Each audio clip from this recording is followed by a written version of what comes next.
Welcome back to my movie review series. Today's review will be the 2003 Warner Bros. Animated movie, and that is, Looney Tunes Back in Action. The movie is based on the original Looney Tunes cartoons from 1930s by Warner Bros., and based on characters, based on Bugs Bunny created by Ben Hardaway, Cal Dalton, Charles Thorson, Tex Avery, Chuck Jones, Bob Givens, and Robert Mcrimson. Daffy Duck created by Bob Clampett and Tex Avery, and Porky Pig created by Friz Freleng. The movie premiered on November 14, 2003. The movie airs on Cartoon Network, originally streamed on HBO Max, and currently streaming on Apple TV and Amazon Prime Video. Weary of playing villainous roles in Bugs Bunny's cartoons, Daffy Duck demands his own animated film, but is dismissed by Vice President of Comedy Kate Houghton. Security guard and aspiring stuntman DJ Drake is ordered to escort Daffy from the studio in the ensuing chase. A Batmobile demolishes the water tower, leading to DJ's dismissal. Daffy follows DJ home, where the former receives a message from his father, actor Damian Drake, who DJ learns is a secret agent. Damian tells DJ to travel to Las Vegas, contact his associate Dusty Tails, and find the Blue Monkey Diamond. Damian is then captured by the Acme Corporation, led by the eccentric Mr. Chairman. DJ and Daffy depart for Las Vegas. Bugs' routines fail without Daffy.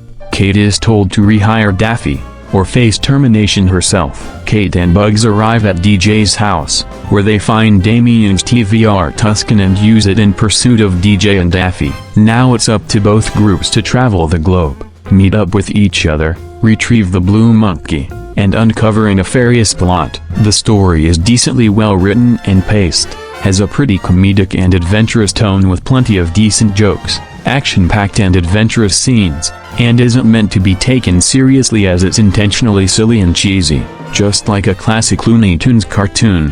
However, one aspect of the film that wasn't written that well was the romance between DJ and Kate, as the two don't really have any chemistry, and it does rely a lot of action, adventure film cliches. The film does manage to have a pretty good sense of humor and does lead to some decently funny moments like the banter between Bugs, Daffy, and DJ, the references to the older cartoons, the slapstick, and the visual gags. Not to mention there's also a pretty funny scene where the animated Scooby-Doo and Shaggy are talking to Matthew Lillard about how he portrayed the latter in the live-action movie. But there are some bits that don't land, like Kate's backtalking, and there's a pretty cringy scene that's just a blatant product placement for Walmart. In fact, the film has quite a bit of in-your-face product placements for stuff like Bessie, McDonald's, NASCAR, and more. The action scenes are a lot of fun and very thrilling, and do provide some good jokes like DJ chasing Daffy through the studio,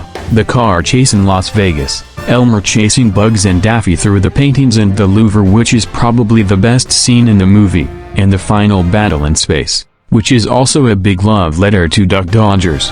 The live-action footage shows some pretty solid production values and makes great use of its well-crafted sets and on-screen locations. The animation is very well done, and the effects crew managed to blend the animated characters very well into the live-action footage. The characters all have their classic designs and are well animated. The backgrounds during the fully animated scenes are well detailed and colored, and the effects like the lighting, the explosions, and the interactions between the animated characters and the live actors and sets. However, it's not as believable as it was in Space Jam, as the animation quality did receive a bit of a downgrade, and it looks like the actors are just talking to air. The live action scenes also have some solid effects themselves, like the water tower falling, the various creature costumes and puppets, and all the stuff that gets destroyed. The animated characters are all still their same old lovable selves, and serve their point in the story. Bugs and Daffy are both very solid, as the two have great chemistry and banter, with Bugs being his usual witty and crafty self and Daffy being his usual egotistical and arrogant self. But the two do start to form a believable friendship as they soon come to make compromises for each other. Not to mention, they're still pretty funny. The other Looney Tunes characters may not be as prominent as they were in Space Jam and are mostly just regulated to cameos, but they're still pretty likable and do deliver some solid laughs, like Porky, Speedy, Sylvester, Tweety, Granny, Roadrunner, Peppy, and Foghorn, and some of them end up working for Chairman as henchmen like Yosemite Sam, while Elmer, Taz, and Marvine. The live-action characters are pretty generic in one note, but they are still somewhat likable and do provide some decent laughs, like DJ is the handsome, underdog hero, Kate is the attractive love interest although she does start off pretty bitchy, Mr. Chairman is a pretty goofy and over-the-top villain, and Damien is the lost parent with a hidden lifestyle. The same can be said for the more minor characters like Mother and Bob, but the most forgettable character in the whole film is Dusty, as she pretty much does nothing except sing and look hot. The acting for the most part is pretty good and does lead to some decent performances like Brendan Fraser as DJ, Steve Martin as Chairman, Joan Cusack as Mother, and Timothy Dalton as Damien, and I tolerate Jenna Elfman as Kate, but her performance here isn't her best work.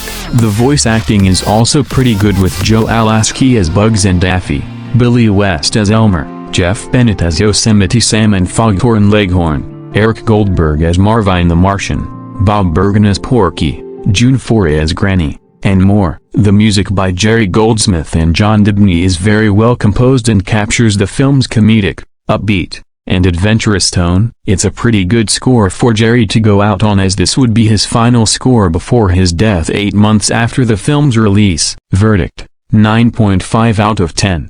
Like Space Jam, the film does have flaws, but thankfully not enough to make this a bad film. In fact, the movie's a lot of fun and pretty hilarious.